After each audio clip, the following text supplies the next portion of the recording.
이 시간에는 하나님 말씀을 잠시 묵상하겠습니다. 이 얼마 전 한국에서는 남북한 이산 가족들이 상봉하는 행사가 있었습니다. 전쟁 이후에 뜻밖의 갈라서서 거의 70년 동안 만나지 못했던 혈육을 만나는 그런 것이었습니다. 잠깐 다녀오겠습니다 라고 나간 사람이 70년이 된 거예요. 신부름 갔다가 헤어진 사람도 있고 일 갔다 헤어진 사람도 있고, 그렇게 딱하게 어떤 사람은 부부가, 자녀가 또는 형제들이 갈라섰습니다.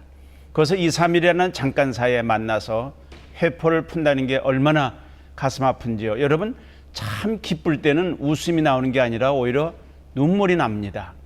여러분이 방송에서 보셨듯이 이상한 가족들을 만나면 얼싸안고 웁니다. 너무 좋지만 너무 딱하고 감사하고 지나간 역사가 어떤지 참 모르지 않습니까? 이렇게 잠깐 만나고 또 헤어졌습니다. 제가 정말 바라기는, 여러분도 많이 바라지만, 북한 땅이 피 흘리지 않고 전쟁 없이 개방되고 개혁돼서 남북한이 자유로 왔다 갔다 통행도 하고 편지도 나누고 만날 수 있으면 얼마나 좋을까 하는 그런 기도를 가지고 합니다. 저도 아침에 기도할 때마다 하나님, 이 백성을 불쌍히 여겨주시고 특히 북쪽에 있는 많은 지하교회 성도들도 하나님 자유롭게 해달라고 기도할 수밖에 없습니다. 이런 사건을 보면서 여러분, 우리 일생에 어떤 것이 가장 큰 위대한 만남일까요? 여기 지금 이산 가족 상봉한 것은 가족들을 만난 것입니다. 가까운 가족 또는 사촌, 조카 등등 여러 사람이 만나서 참 좋지요. 우리 인생에는 만남이 많습니다. 예를 들어서 부모와의 만남이 제일 중요하지요. 근데 사실은 그 부모와의 만남은 내가 결정한 것이 아닙니다. 그냥 그 부모 밑에서 태어난 것입니다. 그렇지만 친구를 만나거나 스승을 만나거나 이런 것들은 우리가 결정할 수 있죠. 좋은 친구를 만날 수 있고 참 좋은 스승을 만날 수도 있습니다. 그보다 더 위대한 만남이 있습니다. 그것은 하나님과의 만남입니다. 예수 그리스도를 통해서 유일한 중보자이신 예수님을 통해서 하나님을 만나는 것입니다. 하나님은 보이지 않습니다. 그리고 우리가 이렇게 말할 때 우리말처럼 되는지 모릅니다. 그러나 하나님과 우리가 교통할 수 있습니다. 서로 주고받을 수 있다는 거죠. 그게 기도입니다. 하나님 우리에게 말씀해 주시고 성경을 통해서 주로 말씀해 주시고 우린 기도를 통해서 하나님께 말합니다. 저는 청년 시절에 예배당을 들락날락 하다가 어느 날 예수님을 확실히 믿게 됐습니다.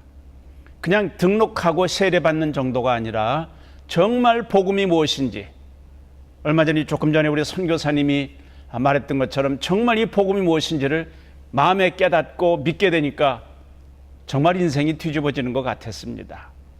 제가 불량배로 살진 않았지만 인생이 완전히 바뀌었습니다. 그리고 알았습니다. 하나님을 만났구나, 내가.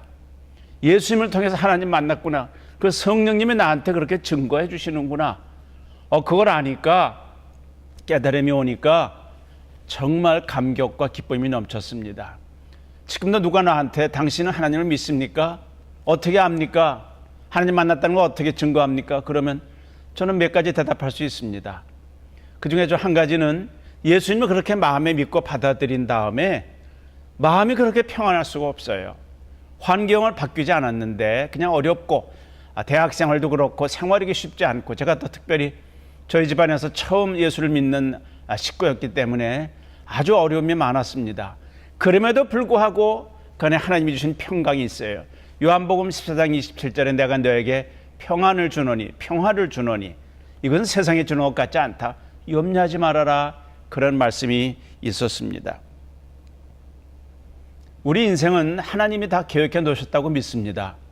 태초부터 그렇게 해놓으셨습니다. 그럼에도 불구하고 그 예수님을 믿는 것은 가만히 있다 저절로 되는 게 아니라 예수 그리스도의 복음을 듣고 그를 믿는 것입니다. 하나님이 세상을 이처럼 사랑하사 독생자를 주셨으니 이는 저를 믿는 자마다, 그 예수를 마음에 믿고 영접하는 자는 하나님의 자녀가 된다고 그랬습니다. 너가 예수를 주로 믿고 그를 죽은 자 가운데 살리신 하나님이 살리셨다는 부활을 믿으면 네가 구원을 얻으리니 사람이 마음으로 믿고 의롭게 되고 입으로 시인하면 구원받습니다. 어떤 면에서는 우리의 결단이 필요하다는 것입니다. 내가 아무리 결단해도 하나님이 안 받아주시면 안 되지만 성경은 그랬습니다. 내게 오는 자는 내가 아무도 내어쫓지 않는다 그랬습니다. 그렇게 해서 우리는 하나님을 만납니다.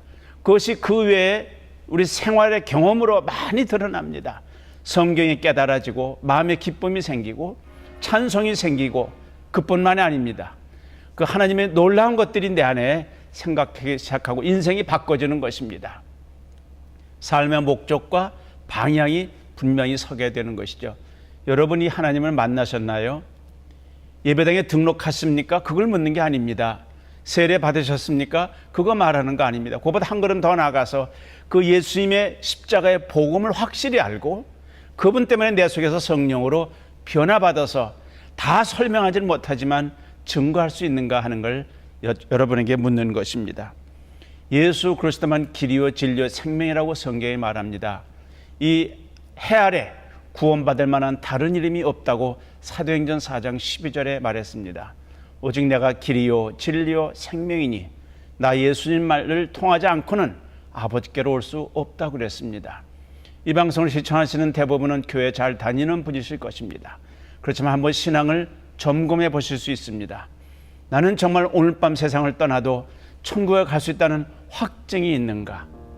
내가 오늘 인생의 마감이 될지라도 혹은 예수님이 다시 재림한다고 그럴지라도 나는 천국이 확실히 되어 있는가? 그것은 하나님 말씀으로 확증을 받으시기 바랍니다.